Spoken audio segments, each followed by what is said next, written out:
Magandang umaga po sa lahat ng nakikinig sa channel na ito at sa iyo po Kuya Chris. May nais po akong ibahaging kwento sa inyo na hango sa tunay kong karanasan. Tawagin niyo na lang po ako sa pangalang Lorencia. 21 taong gulang lamang nang mangyari ang lahat ng ito. Naging mag-asawa kami ng aking nobyong si Roberto noong nakaraang taon lang. Ang aming kasal ay ginanap sa aming bakuran sa probinsya. Matapos ang aming kasal, naisipan naming magbakasyon sa beach house ng Tío Dario, tiyuhin ng aking asawa na nasa isang isla sa kanluran ng bansa. 4 na oras ang biyahe papunta roon mula sa amin. Excited ako noon dahil first time kong makakapunta sa beach at makakakita ng malawak na karagatan. Hindi rin kami madalas makapagbakasyon ni Roberto, kaya masaya ako sa regalong ito ni Tío Dario. Nang dumating kami sa terminal, sumakay agad kami ng bus papunta sa daungan. Mula roon, sumakay kami ng bangka patungong isla. Ang ganda ng tanawin habang naglalayag kami. Ang malawak na karagatan, ang mga alon at ang malilinaw na tubig. Ramdam na ramdam ko ang dumadamping sariwang hangin sa aking muka. Pagdating namin sa isla, sumakay kami ng tricycle papunta sa beach house. Medyo malayo ito sa bayan, kaya halos 1 oras din ang biyahe. Pagdating doon, namangha ako sa ganda ng bahay. Malaki ito at maganda ang disenyo. Ang pinakamaganda, kitang-kita ang dagat mula sa beranda. Pagpasok namin sa loob, napansin kong ang kagandahan ng loob ay kasing ganda ng panlabas.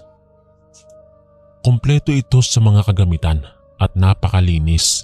Halatang inaalagaan ng mabuti ng may-ari ang lugar. Matapos mag-unpack ng aming mga gamit, lumabas muna kami ni Roberto sa beranda upang mamasyal. Ang ganda talaga ng tanawin doon, parang paraiso. Masayang-masaya kami habang pinagmamasdan ang malawak na karagatan. Pero sa gitna ng aming ligaya, may naramdaman akong kakaiba. Parang may bumubulong sa aking tenga na hindi lahat dito ay kasing saya ng panlabas na anyo nito. Agad ko itong ipinagwalang bahala at itinuon ang atensyon sa aking asawa at sa magandang tanawin. Maya-maya ay nagluto na si Roberto ng hapunan namin. Habang hinihintay ko siyang matapos, lumabas muna ako ng bahay upang magpahangin. Bigla akong nakaramdam ng panginginig sa aking buong katawan. Tila may tumititig sa akin mula sa dilim. Kinabukasan ng umaga, naisipan kong maglakad-lakad sa tabing dagat. Gusto ko sanang isama si Roberto, ngunit tulog pa siya dahil puyat kagabi sa pagluluto ng hapunan namin. Habang naglalakad ako, may biglang lumapit sa akin na isang babae. Hindi ko siya kilala. Pero ngumiti siya at nakisabay sa paglalakad ko. Napansin kong nakatitig siya ng matagal sa aking tiyan. Bigla niya akong tinanong kung buntis daw ba ako. Gulat na gulat ako dahil paanong nalaman niya agad na may dinadala akong sanggol sa aking sinapupunan. Sinabi niya na marunong lang daw siyang makita ang mga palatandaan ng pagbubuntis. Nang makarating kami sa tapat ng bahay, bigla na lamang siyang nawala nang hindi nagpapaalam. Napailing na lamang ako at ipinagwalang bahala ang kanyang ugali. Pero hindi ko pa rin maalis sa isip ko kung paano niya nalaman agad ang tungkol sa aking pagbubuntis. Pagpasok ko ng bahay, nagulat ako nang makitang nasa sala na pala si Roberto. Nagtataka siya kung bakit namumutla at nanginginig ako. Kinuwento ko sa kanya ang tungkol sa babaeng nakasalubong ko. Agad niya akong binigyan ng tubig at pinaupo. Tinanong niya ako kung kilala ko ba ang babae. Pero ang sabi ko ay hindi ko yun kilala. Maya-maya pa, bigla akong nakaramdam ng matinding pananakit ng tiyan. Napahawak ako sa aking sinapupunan at napayuko sa sakit. Mabuti na lamang at agad akong nilapitan ni Roberto at dinala sa kwarto. Habang hinihimas ang aking tiyan, doon ko sa kanya unang ipinahayag na buntis ako. Kita ko sa mukha niya ang pagkagulat. Ngunit maya-maya lamang ay ngumiti siya ng malawak at niyakap ako. Masaya siyang magiging ama na siya. Ngunit kasabay ng saya niya ang pag-aalala dahil buntis nga ako. Humiga na lamang ako at uminom ng bitamina at unti-unti akong nakatulog. Gabi na nang magising ulit ako.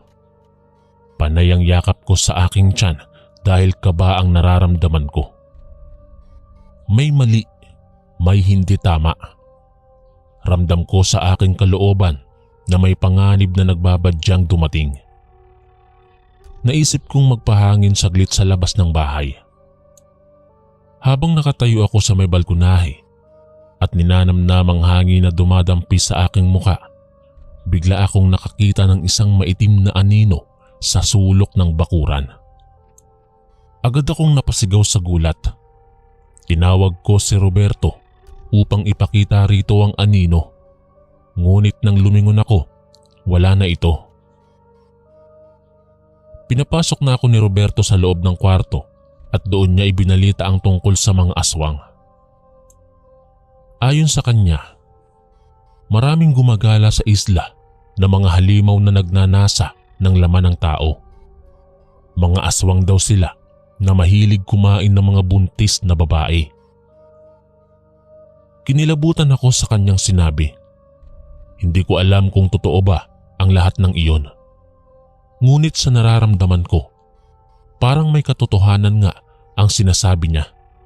Lalo na't buntis nga ako at mas delikado ang kalagayan ko kung sakaling totoo ngang may mga ganitong nilalang sa isla. Dahil sa takot, hindi na ako nakatulog ng mahimbing. At sa pagkagising ko kinabukasan, tila panaginip lamang ang lahat ng nangyari kagabi.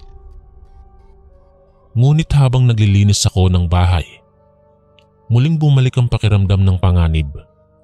Parang may kung anong pakiramdam ako sa aking tiyan at nagbabadyang kumuha ng sanggol sa aking sinapupunan. Pagkaalis ni Roberto upang bumili ng pagkain sa bayan, bigla ulit dumalaw ang babaeng dumalaw kahapon. May dala itong baunan at iniabot sa akin. Sabi niya, may laman daw iyong pagkain para sa akin. Naisip kong tanggapin na lang dahil baka nga naman nagkamali lang ako ng pagkakaintindi sa kanya. Mukha naman siyang mabait at walang masamang hangarin. Naisip ko ring sabihin ito kay Roberto para hindi siya magalit. Pagbukas ko ng baunan, nakita ko na isda at hipon ang nilalaman nito. Kaagad ko itong inilagay sa refrigerator. Pagdating ni Roberto, agad ko itong ikinuwento at ipinakita ang baunan. Galit na galit siya sa akin dahil hindi raw ako nakinig sa kanya. Kinuha niya ang baunan at kumuha ng kalamansi. Ipiniga niya ito sa ulam at unti-unting nagbago ang anyo nito. Nabigla ako dahil tao pala ang hipon at isda. Doon ko napagtantong tama si Roberto. Isang aswang nga ang babae at gusto niyang kainin ng sanggol sa aking sinapupunan. Niyakap ko si Roberto at humingi ng tawad sa kanya. Pinangako ko sa sarili ko noon na susundin ko na ang lahat ng sasabihin niya. Aalagaan at iingatan ko ang aming sanggol laban sa kung sino mang gagawa ng masama. Kinagabihan, gising na gising ako dahil sa pakiramdam ng alinsangan. Basang-basa ang aking damit sa pawis kahit malamig ang hangin ng aircon. Nang magtungo ako sa banyo, narinig ko ang isang malakas na kalabog sa bubong. Mula sa banyo, tumakbo ako patungo sa kwarto upang gisingin si Roberto. Agad niyang kinuha ang kanyang palaso at lumabas upang hanapin kung ano ang pumalabog. Sa labas ng bahay, nakita ko ang mga namumulang mata at nakatingin kay Roberto. Isang malaking ibon ang kanyang nakita at pinapaalis. Niyakap niya ako nang makabalik sa loob. Tinanong niya ako kung naniniwala na ba ako sa kanya ngayon tungkol sa mga aswang. Hindi ako nakasagot pero sa loob-loob ko, oo, naniniwala na talaga ako. At handa na akong gawin ang lahat upang protektahan ang aming pamilya laban sa masasamang nilalang. Kinaumagahan, sinubukan kong kumalma sa pamamagitan ng paglilinis ng bahay at bakuran. Nagulat ako nang bigla na lamang may humawak ng mahigpit sa aking balikat. Lumingon ako at nakita ko ang babae. Ngumiti ito sa akin ngunit sa likod ng ngiti na yon, ramdam ko ang masamang hangarin nito. Mabilis akong pumasok sa loob ng bahay at sinarado ang pinto. Naririnig ko ang pagkaluskos nito sa labas na para bang gusto akong pasukin. Nanginginig ako sa takot habang yakap-yakap ang aking tiyan. "Roberto, nandito na naman ang babae!" Sigaw ko habang mangiyak-ngiyak. Nang dumating si Roberto, agad niyang inilabas ang kanyang palaso at hinanap ang babae. Nakita niya itong nakatayo sa gilid ng bahay na nakatingin sa amin ng nakakatakot. Dali-daling pumasok ako sa loob ng bahay at kinuha ang lahat ng pwedeng magamit laban sa aswang. Buto ng luya, bawang at asin ang aking daladala. Lumabas ako at nakitang pinapalo na ni Roberto ng buntot ng pagi ang babae. Nang makalapit na ako, agad kong sinabuyan ng asin ito sa katawan niya. Sumigaw ito ng napakalakas na parang humihiyaw sa sobrang sakit na nararamdaman. Ngunit patuloy pa rin ang palo sa kanya ni Roberto gamit ang buntot ng pagi. Bigla namang dumating ang tiyuhin ni Roberto na si Tio Dario. May dala itong matulis na kutsilyo na gawa sa tanso. Kaagad niyang sinaksak sa puso ang aswang. Lalong napakalakas ang hiyaw nito at unti-unting natunaw ang katawan hanggang sa tuluyang naging abo. Pagpasok namin sa loob ng bahay, doon ko lang nalaman na tinawagan pala ni Roberto si Tio Dario nang marinig ang tungkol sa aswang. Agad dumating ang aking tiyuhin nang malaman ang panganib na kinakaharap ko bilang isang buntis. Niyakap ko si Tio Dario at hindi makapaniwala sa ginawa niya para iligtas kami. Kung hindi dahil sa kanya, hindi ko alam kung anong kapahamakan sana ang magaganap. Lubos ang pasasalamat ko sa kanya. Kinabukasan, agad kaming umuwi ni Roberto. Kaagad din akong nagpa-check up sa doktor at buti na lamang ligtas ang aming sanggol. Ngunit habang buhay ko nang tatatak sa aking isipan at puso ang nangyaring ito. Mula noon, hindi ko na kinailangang magtanong kung totoo ang mga kwento tungkol sa masasamang nilalang. Alam ko nang tunay sila at handa silang manakit ng mga inosente kagaya ko. Nagpasalamat ako kay Roberto dahil pinoprotektahan niya kami ng aming anak at si Tio Dario na hindi nagdalawang isip na iligtas kami.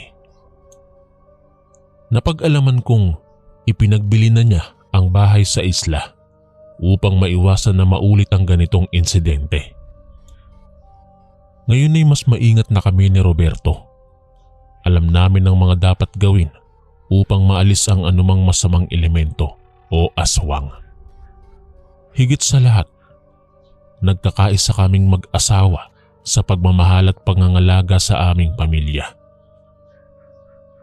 Matapos ang nangyari, hindi na kami bumalik pa sa isla.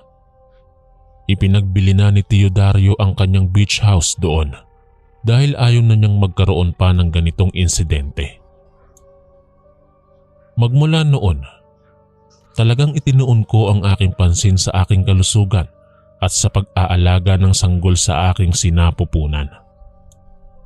Sinunod ko ang lahat ng payo ni Doc tungkol sa tamang pagkain at ehersisyo, pati na rin ang pag-inom ng bitamina at pagpapahinga ng sapat. Si Roberto naman, sobrang alaga sa akin. Lagi niya akong sinusuyo at binibigyan ng mga pagkaing makabubuti sa aming magiging anak. Tuwing gabi, kinakausap niya ito habang hinahaplos ang aking tiyan. Masayang masaya siyang magiging ama na siya.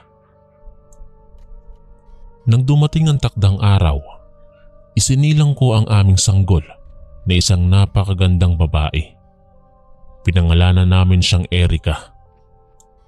Nung una pa lang na makita ko ang kanyang muka, pakiramdam ko napalitan ng saya at pag-asa ang lahat ng takot at pangamba sa naranasan ko noon sa isla. Habang pinagmamasdan ko si Roberto na nag-aalaga kay Erica, lubos ang pasasalamat ko sa Panginoon.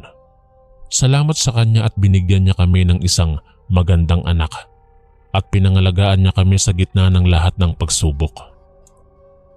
Ngayon ay masaya kaming namumuhay bilang isang pamilya. Lagi kong ikinukwento kay Erica ang kabutihan ng kanyang ama at ang pagmamahal ng kanyang lolo Dario. Gusto kong itanim sa kanya ang pagiging mabuting tao at mananampalataya. Minsan na pag-uusapan pa rin namin ni Roberto ang nangyari noon. Pero sa halip na takot, nagpapasalamat na kami sa experience na iyon.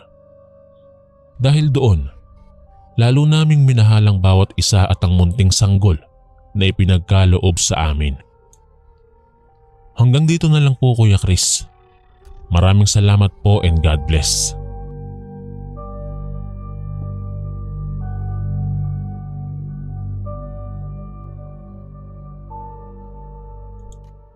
Magandang umaga at mapagpalang araw po, Kuya Chris.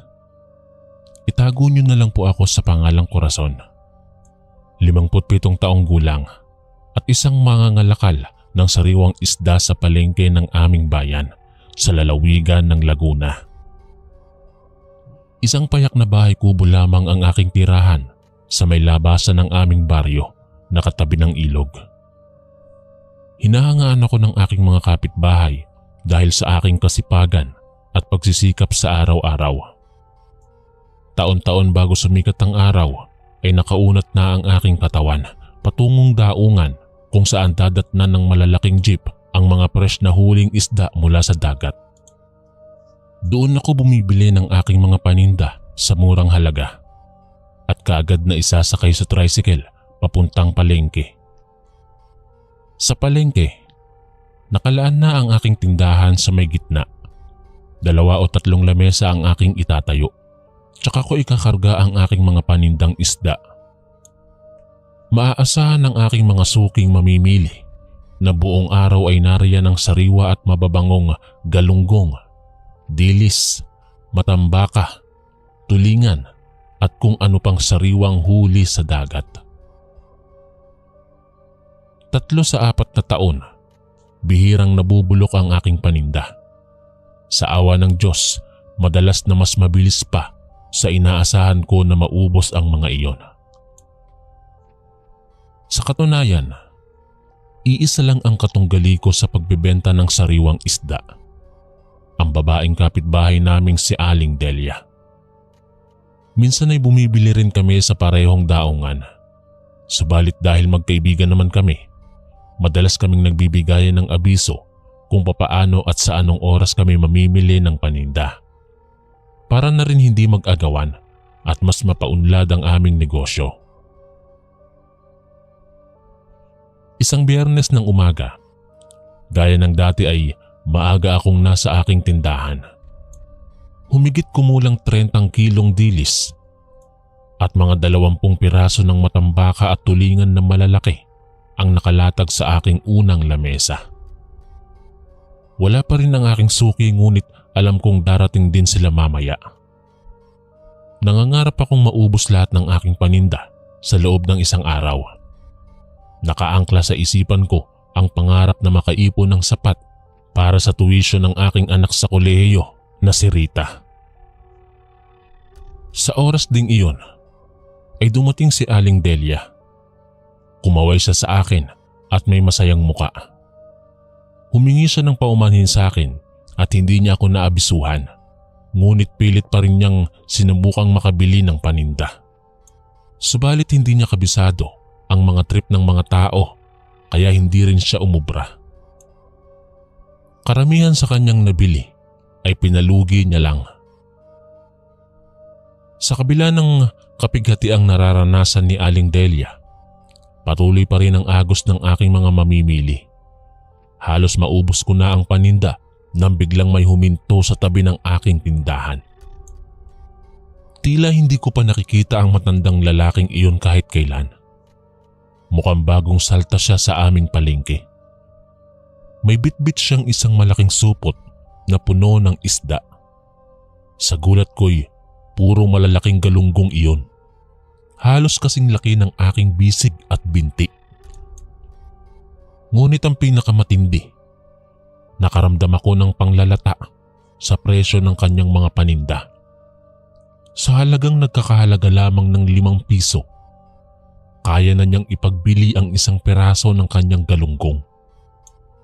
Samantalang ako, kahit na pinakamura sa buong palengke, hindi ko maibababa sa 5 piso ang aking presyo. Sa sandaling yon, ramdam ko ang panginginig ng aking tuhod. Nakita kong dumagsa ang aking mga dating suki sa tindahan ng matanda. Sunod-sunod silang bumili ng kanyang mga paninda. Hindi ko maiwasang mamangha. Paano nga ba niya nagagawa ang ganoong kamura? Saan niya nakukuha ang mga malalaking isdang yon? Napatingin ako sa sarili kong kalagayan. Halos buo pa rin ang aking paninda. Mukhang mauubusan na naman ako ng suki sa araw na yon. Sa murang halaga ng kanyang galunggong, siguradong mas pipiliin ng karamihan sa aking dating mga suki na doon na lamang mamili. Paano ko nga ba makakaya ang laban? Paano ko mapapantayan ang presyong yon? O lalong mahalaga, paano ko mapoprotektahan ang aking mga parokyano sa panganib na maaaring maidulot ng mga panindang iyon? Habang lumilipas ang mga oras, lalo pang lumalaki ang agwat ng aming paninda. Nang mag-iikalawa ng hapon, halos lahat ng kanyang bitbit ay naubos na. Samantalang ako, bahagya pa lang ang nabawas sa aking paninda. Tiyak na hindi ko makakayanang maubos ang lahat ng iyon sa maghapon. Naisip kong iuwi na lang ang natitira kaysa magpatuloy pa sa walang kwenta kong pagtitinda. Sa aking pag-uwi, magagamit ko na lang ang natitirang isda bilang ulam. Pwede ring ibenta sa mga kapitbahay kahit papaano may kikitain pa rin ako kaysa tuluyang masayang. Sa loob-loob ko'y pinagdarasal ko ang kalagayan ng matandang lalaki. Sana naman ay hindi siya mapahamak sa mga paninda niyang yon. Sana ay hindi niya pinagkakakitaan ang kapakanan ng ibang tao. Naisip ko ring baka may nalalaman siyang paraan upang makakuha siya ng mga malalaking isda nang napakababa lamang ang halaga. Baka may mahika siyang alam o kaya'y may espesyal na panghuli siya. O di kaya, baka siya mismo ang pumapatay sa mga isdang iyon. Baka may ibang anyo siya na hindi namin nalalaman. Nag-iwan na lang ako ng ilang piraso sa aking lamesa bilang senyales na nananatili pa akong nagtitinda. Bahagya na lamang ang pag-asa ko na may bibili pa sa paninda kong iyon. Pagod na pagod akong naghintay ng ilang oras. Ngunit wala nang dumating pang suki. Ipinagbuntong hininga ko na lamang ang buong pangyayari. Tiyak na mas magiging mahirap pa ang pang-araw-araw kong buhay simula sa ginawang iyon ng matanda. Naisip kong baka kailangan kong humanap ng bagong hanap buhay na hindi naaasa pa sa palengke.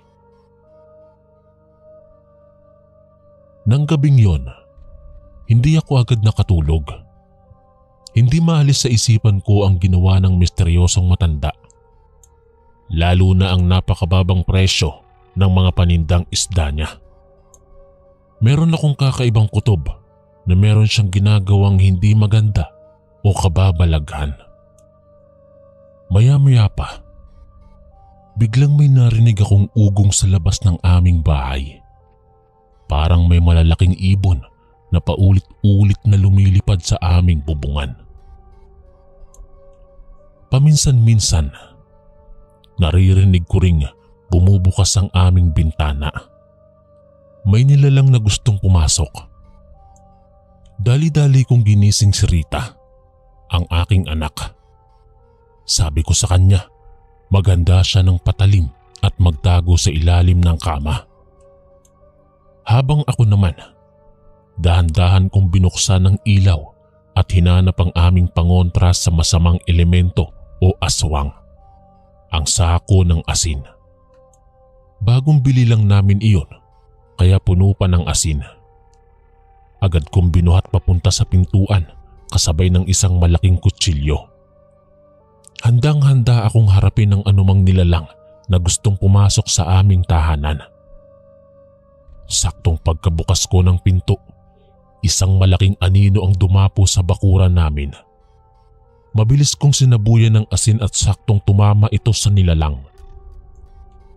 Sa pagkakataong yun, ay naaninag ko ang anyo nito. Isang matandang lalaking maitim ang mga mata at mapupula ang mga ngipin. Siya ang lalaking nagbebenta ng mga isda sa palengke. Ngunit bakit siya narito? Nang maramdaman ng lalaki ang asin, napaungol siya ng malakas. Para bang nasusunog ang kanyang balat. Mabilis siyang umalis sa bakuran at tumakbo papalayo. Ngunit hindi ko pinalampas ang pagkakataon. Sinundan ko siya na may dalang asin at patuloy kong isinasaboy sa kanya. "Huwag ka nang babalik dito!" Sigaw ko. "Kung gagawa ka pa ng masama, papatayin talaga kita. Alam ko na ang tunay mong anyo." Dahil sa mga salitang yon, tila natakot ang nilalang. Lalong bumilis ang takbo nito at hindi na muling lumingon. Nang mawala na siya sa paningin ko, bumalik na ako sa loob ng bahay kasama si Rita. Pinag-usapan namin ang nangyari. Tila sigurado na kaming pareho. Ang misteryosong matanda ay isang masamang nilalang. Marahil ay isang aswang o sigbin. At ito marahil ang dahilan kung bakit napakalaki ng mga isda niya at napakababa ng kanyang presyo. Pinagkakakitaan niya ang mga taong walang malay. Ngunit ngayong nalantad na siya, hindi na niya magagawa pang lokohin pa ang sinuman. Malamang ay aalis na siya sa aming palengke at hahanap na ng bagong mapagkakakitaan. Maya-maya pa ay tahimik na ang lahat. Sa mga sumunod na araw, tama nga ang aming hinala. Hindi na muling bumalik pa ang misteryosong matanda. Bumalik din ang dating sigla ng palengke at kami ni Aling Delia ay muling nagkaroon ng maraming suki gaya ng dati. Napagpasyahan kong ibahagi ang kwento ukol sa matanda sa iba pang tindera upang maging mapagmatsyag sila sakaling may mga katulad na elemento na susubok pang manlinlang sa hinaharap. Ang lahat ng ito ay dapat lamang gawin alang-alang sa kabutihan ng nakararami. Sa kabila ng paniniwalang ligtas na kami mula sa masamang elemento at aswang, hindi pa rin nagbabago ang pakiramdam ko ng pangamba. Parang may mali. Parang hindi pa tapos ang lahat. Isang gabi, muli kaming ginulat ng ingay sa labas ng aming bahay. Mga kalabog na animoy mga yapak ng malaking hayop. At kasabay nun, ang pamilyar na ugong sa aming bubong. Napagdesisyonan kong harapin na ang nilalang sa labas. Tinawag kong muli si Rita at sinabing maghanda na ng patalim. Samantalang ako, muli kong dinampot ang sako ng asin. Pagbukas ko ng pinto, nakita kong muli ang nangangalit na nakatayo sa gitna ng bakuran ang malaking anino. Ngunit ngayon, hindi na ako natatakot. Alam kong ito ang oras upang tapusin na ang lahat. Muli akong dumakot ng asin at buong tapang na inihagis sa nilalang. At gaya ng dati, nauulol ito sa haplos ng mga butil ng asin at mabilis na tumakas sa gilid ng bahay. Ngunit hindi ko hinayaang makaalis siya. Sinundan ko siya kasabay ng sunod-sunod na paghagis ng asin. "Huwag ka nang babalik dito, halimaw ka! O papatayin na kita ngayon." Tila epektibo naman ang aking mga banta. Sa pangalawang pagkakataon, nakita kong tumakbo ng mabilis palayo ang nilalang sa madilim na bahagi. Unti-unting naglaho ito sa dilim hanggang tuluyan nang mawala sa paningin ko. Kinabukasan, ibinalita ko ang nangyari sa aking mga kapitbahay at kaibigan. Sabi nila, marahil ay tuluyan ng natakot ang masamang nilalang na yon. Maaaring hindi na talaga bumalik pa.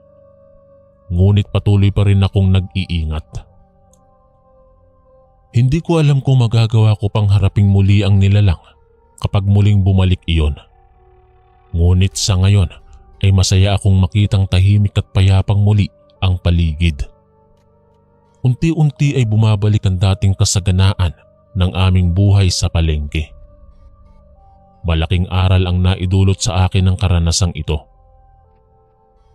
Sa mga susunod na panahon, magiging mas mapanuri at mapagmatsyag na ako sa mga bagay-bagay.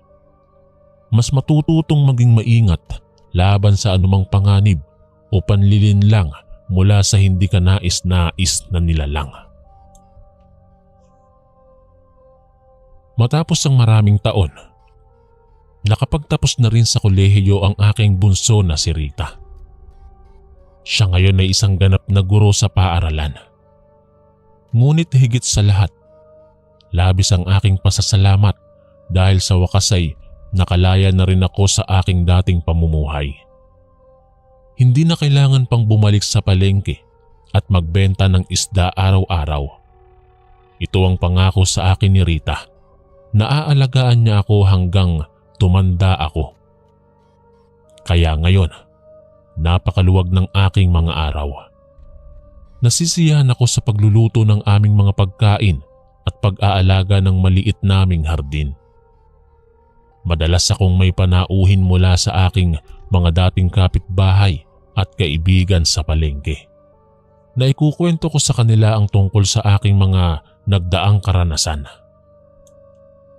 Minsan, naiisip ko ang misteryosong matanda na nagbebenta ng mga isda noon. Hindi ko alam kung nabuhay pa siya o kung saan na siya ngayon. Ngunit sana ay nakapagbago na siya at tumigil na sa kanyang mga masamang gawain. Naisip ko ring sana ay nakakita na rin ng liwanag ang kanyang kaluluwa. Sana ay napatawad na siya sa kanyang nagawa at natutunang mabuhay ng marangal. Nasaan man siya ngayon, naniniwala akong may magandang loob pa rin siyang natitira. Marahil ay nais niya lamang na mabuhay ng desente at makatulong sa kanyang pamilya. Ngayon na lamang nasasabi ko ito. Sana ay mapatawad ko rin siya sa lahat ng pinsalang idinulot niya sa akin. Alam kong iba-iba na marahil ang aming mga buhay at marami nang naganap na pagbabago. Nakikita ko ang liwanag sa kanyang pagkatao, gaya ng liwanag na nakikita ko rin sa bawat isa. Lahat tayo ay nagkakamali at karapat-dapat naman sa ikalawang pagkakataon. Kahit na anong uri ng dilim ang sumubok sa ating mga buhay, manatiling bukas ang ating mga puso. Laging may darating na liwanag at laging may pag-asa para sa ating lahat. Hanggang dito na lamang po ang aking kwento. Salamat po sa inyong pakikinig.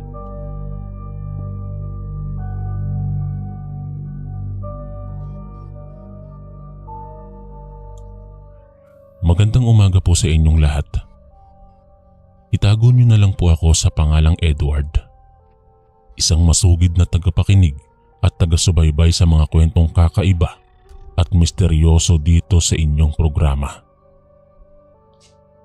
Nais kong ibahagi sa inyo ang isang kwentong ikinuwento sa akin ng aking papa at aking tiyuhin. Ang tungkol sa kanyang misteryosong biyenan. Ang kwentong ito ay naganap noong dekada 1970 sa isang maliit na nayon sa probinsya ng Samar. Noon pong mga panahong iyon, nakatira kami ng aking pamilya sa isang baryo na malapit sa dagat. Karamihan sa mga kabahayan doon ay yari sa kahoy at nipa. Bukod sa pangingisda, pangunahing ikinabubuhay ng mga tao roon ang pagsasaka ng palay at pagtatanim ng iba't ibang gulay. Isang mainit na hapon, dumalaw sa aming tahanan ng tiyuhin kong si Pipoy. Siya ang panganay na anak ng kapatid na lalaki ng aking lolo. Bagamat hindi sila magkadugo, napalapit sila ng aking ama dahil madalas na nananatili sa amin si Tito Pipoy tuwing wala siya sa kanila. Sa tuwing uuwi si Tito Pipoy mula sa pagtatrabaho bilang construction worker sa Maynila, lagi siyang dumadaan at tumitigil muna sa bahay namin bago umuwi sa kanila. Doon madalas na mag-inuman at magkwentuhan sila ng aking papa. Dahil sa pagkakataong ito, napagkwentuhan nila ang tungkol sa biyenan ni Tito na si Soledad. Ayon kay Tito, si Soledad ay isang napakagandang dalaga nung kabataan niya. May mapuputing kutis at buhok na kasing itim ng gabi. Ngunit hindi lamang ganda ng babae ang naging malaking usapan. May misteryo kasing bumabalot sa ina ni Soledad na nagngangalang Teresa. Ayon kay Tio Pipoy, noong taong 1976, nagsimula ng manligaw ang aking lolo kay Lola Soledad. Noong una, walang anumang kakaibang nangyari sa panliligaw na ito. Tila normal lang ito tulad ng karaniwang ligawan noon. Naglilingkod ang lalaki sa pamilya ng babae bilang bahagi ng panliligaw. Gumagawa ito ng mga gawaing bahay at umaasikaso sa mga pangangailangan ng mag-anak. Ngunit isang araw, nang dumalaw si Lolo sa bahay nila Soledad upang maghatid ng isda, nakasalubong niya sa daan papalabas ng bahay ang ina ni Soledad na si Aling Teresa. Bagamat hindi pa sila nagkakakilala, agad na napansin ni Lolo ang kakaibang aura ng babae. Ayon kay Lolo, mukha itong matandang babae sa panlabas na anyo. Pero kung titingnan mo ng mabuti, waring hindi tumatanda ang kutis nito. Bukod dito, may mga nakasabit na rosaryo sa leeg nito na animoy isang debotong Katoliko. Ngunit sa kabila nito na natiling nakabibinging pakiramdamang presensya nito. Pagkalipas ng ilang sandali, walang paalam na umalis si Aling Teresa. Ngunit habang papalayo ito, narinig ni Lolo na bubulong-bulong ito at tila may hindi magandang reaksyon sa nalaman nitong panliligaw ng binata sa anak nito. Pagkatapos ng insidenteng iyon, unti-unti nang nagsimula ang mga kakaibang pangyayari. Una rito, ang pagkakakita ni Lolo ng isang malaking ibon na nakaupo sa isang puno sa gilid ng daan. Sa hindi malamang dahilan, nakatayo roon ng payapa ang nasabing ibon na tila ba walang takot o pangamba sa presensya ng tao. Ngunit nang lumingon si Lolo sandali at bumalik ang tingin dito, bigla na lamang itong nawala na animoy naglaho sa ere. Walang anumang tunog ng paglipad o anumang indikasyon na umalis ito sa pwesto niya. Misteryoso at kakaiba. Sa mga sumunod na araw, lagi nang may pakiramdam si Lolo na mayroong bumubuntot o sumusunod sa kanya tuwing naglalakad siya pauwi galing sa panliligaw. Kahit lumingon siya, wala namang kahit ano sa likod niya. Ngunit ramdam na ramdam niya ang presensya ng isang nilalang na animoy minamatyaga ng bawat galaw niya. Isang gabi, muli itong naramdaman ni Lolo. Ngunit sa pagkakataong ito, hindi lamang siya ang nakaramdam nito. Pati ang kanyang mga kapitbahay ay nagising dahil sa ingay ng mga aso na tila ba ginugulo ng presensya ng isang estranghero. Nang tingnan ng mga kapitbahay kung ano ang dahilan ng pag-iingay ng mga alagang aso, nakita nila na may isang makapal na anino na pilit na pumapasok sa bintana ng kusina nila Lolo. Nakasuksok ang ulo nito sa butas ng bintana habang nakakapit ang kamay at paa sa pader. Sa gulat ng mga kapitbahay, agad nilang binato ang nilalang upang palayasin ito. Ngunit sa kanilang pagtataka, hindi ito gumalaw sa kabila ng mga batong tumama rito. Nanatiling nakasuksok ang ulo nito sa bintana. Nang muling tingnan ni Lolo ang nilalang, nakita niya na hugis baboy ramo ito. May mahabang nguso at matatalim na ngipin. Ngunit ang pinakamatindi, napakalaki ng ulo nito kumpara sa katawan. Sa kabila nito, kasya pa rin ito sa butas ng bintana nila. Nang makuha ni Lolo ang kanyang itak, mabilis na umalis ang nilalang. Tumakbo ito palayo ng mabilis na tila ba para itong malaking kuneho sa laki ng mga talon nito. Mula noon ay laging may nararamdaman si Lolo na may pumapanhik sa bubungan tuwing gabi. At lagi siyang nagigising sa ingay ng mga palaka na hindi naman talaga dapat maririnig dahil wala namang sementadong kalsada sa baryo nila. Misteryoso at nakakabinging mga pangyayari. Dahil sa sunod-sunod na misteryosong pangyayari na iyon, naisipan ni Lolong humingi ng payo mula sa isang kumpare na manggagamot. Ayon sa manggagamot, may isang aswang na palaging sumusunod at umaaligid kay Lolo. Ito ang dahilan ng mga kakaibang bagay na nararanasan niya gabi-gabi. Bagamat hindi matukoy ng manggagamot kung sino o ano ang nasabing aswang, sinabi nito kay Lolo na magdala ng mga pantaboy tulad ng langis at asin sa tuwing mararamdamang muli ni Lolo na may sumusunod sa kanya. Dapat niyang iwisik o ihampas ang mga ito upang mapaalis ang nilalang. Isang gabi, muli itong nangyari. Habang naglalakad si Lolo pauwi, malakas ang kutob niyang may bumubuntot sa kanya. Agad niyang hinawakan ng dalang langis at hinintay ang tamang pagkakataon. Nang maramdaman niyang nasa likod na niya ang presensya nito, mabilis siyang lumingon at tsaka iwinisik ang langis. Sa pangyayaring iyon, hindi makapaniwala si Lolo nang makitang walang iba kundi si Aling Teresa, ang ina ni Lola Soledad, ang kanyang kaharap. Nakatayo ito at nanginginig habang pinupunasan ng damit ang braso nito.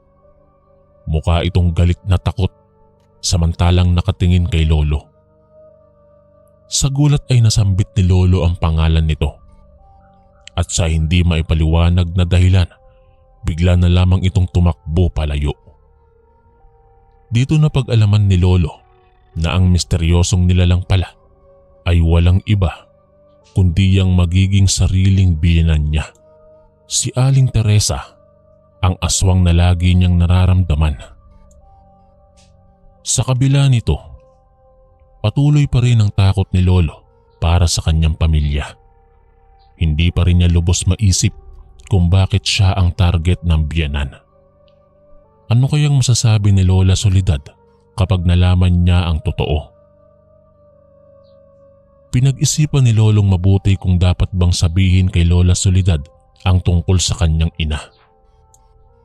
Ngunit isang araw, naisipan niya itong kausapin ng harapan habang naroroon ang ama ni Soledad. Nang malaman ng tatay ni Soledad ang tungkol kay Aling Teresa, agad itong nag-alburuto at sa unang pagkakataon, akala ni Lolo'y galit ito sa kanya dahil baka akala'y sinisiraan lang niya ang biyenan. Ngunit sa halip, inaya siya nitong uminom at doon ipinaliwanag ang buong katotohanan. Ayon sa tatay ni Soledad, nung unay hindi nila alam na mag-asawa na aswang pala ang nanay ni Teresa. Ito ang dahilan kung bakit lagi itong may sakit at umiiwas sa mga pagtitipon. Ngunit nang mamatay ang lola ni Soledad, bigla na lamang nagbago si Teresa. Minsan, nasaksihan ng tatay ni Soledad na umaakyat ito sa ikalawang palapag ng bahay nila na nakasuksukang ulo sa bintana habang nakakapit ang kamay at paa sa pader, gaya ng nakita noon ni Lolo.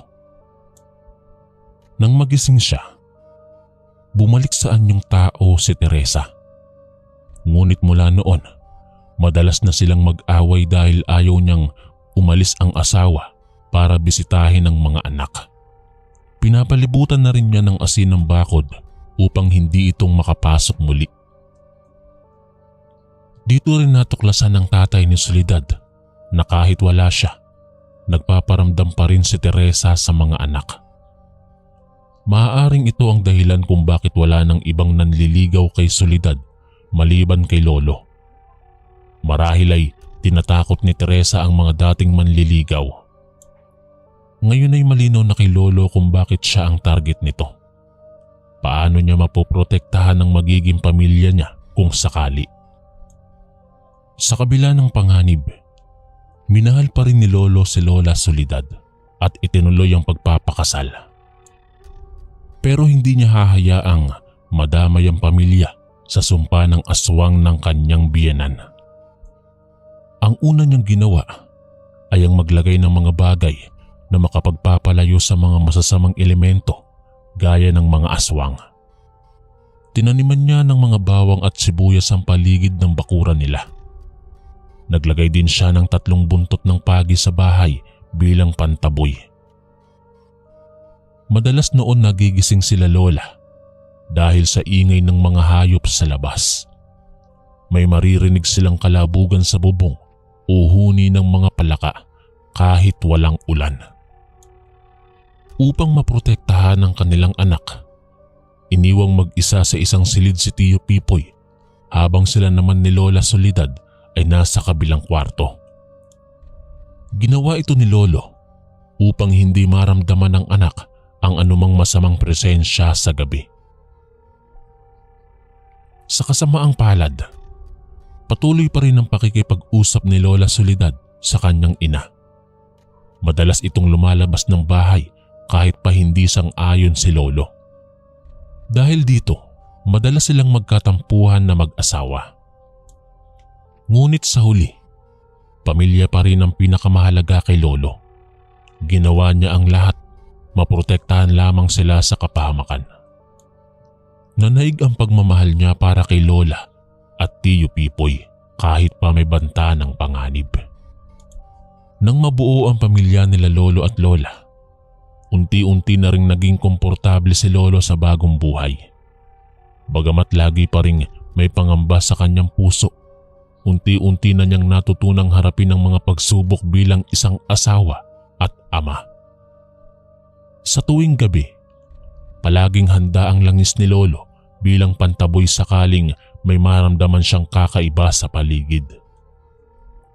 Ngunit sa paglipas ng panahon, bihira na lang itong mangyari. Mukhang umurong na ang anumang banta ng panganib sa kanilang tahanan. Sa umaga, maaga silang gumigising ni Lola upang alagaan si Tiyo Pipoy. Magkasabay silang naghahanda ng almusal bago pumasok ang anak sa eskwelahan. Pagkatapos nito ay tsaka lamang aalis si Lolo patungong bukid para magtrabaho. Sa gabi ay sabay-sabay silang naghahapunan at nagkukwentuhan tungkol sa mga nangyari sa kanila sa maghapon.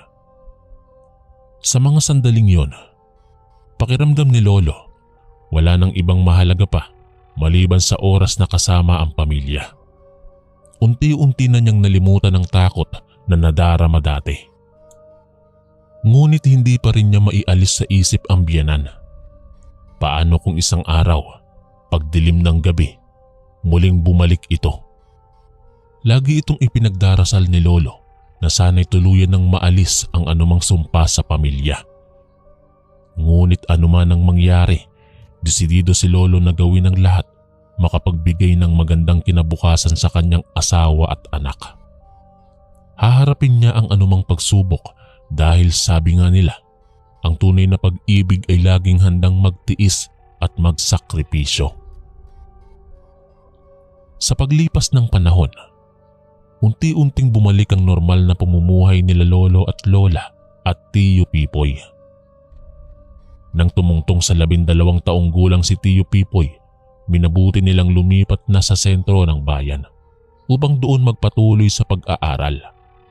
Bagamat malungkot na iwan ang nayon, masaya sila sa bagong simula at mas ligtas na buhay sa syudad. Doon nakilala ni Tiyo Pipoy ang babae niyang pinakasalan at kalaunay nabiyayaan ng sariling pamilya. Kahit na lumaki siya ng walang ina, hindi naging hadlang iyon upang maging mabuting asawa at ama siya. Marahil ito ang pinakamagandang handog sa kanya ng kanyang mga magulang. Sa kabila ng lahat ng pinagdaanan, hindi makakalimutan ni Tiyo Pipoy ang mga aral na natutunan niya nung kabataan. Ang pagiging matatag sa harap ng kahirapan at laging magtiwala sa Panginoon. Tuwing napag-uusapan nila ng mga kamag-anak ang mga pangyayari noon, hindi mapigilan ni Tiyo Pipoy na magpasalamat dahil sa kabila ng lahat may mga biyayang dumating sa buhay niya at ng kanyang pamilya. Minsan habang nag-iisa, napapaisip si Tiyo Pipoy kung nasaan na kaya ngayon sina Lola Soledad at Aling Teresa. Ngunit agad din niyang binaon sa limot ang mga alaala. Ang mahalaga, ligtas na silang nakalaya sa anumang sumpa noon pang kabataan. Sa huli, ang pinakamahalagang bagay ay ang pagmamahala ng pamilya at pananalig sa Panginoon. Ito ang nagpapalakas at nagbibigay liwanag sa kahit anong kadiliman ng buhay. Hanggang dito na lamang po ang aking kwento, Kuya Chris. Marami pong salamat sa pagbasa nito. Ako po si Edward, ang inyong kaistorya. Maraming salamat po mga kaistorya sa pakikinig. At kita-kits po ulit bukas para sa isa na namang nakakatakot na kwento. Ito po si Kuya Chris, ang inyong kaistorya. God bless po at ingat po lagi.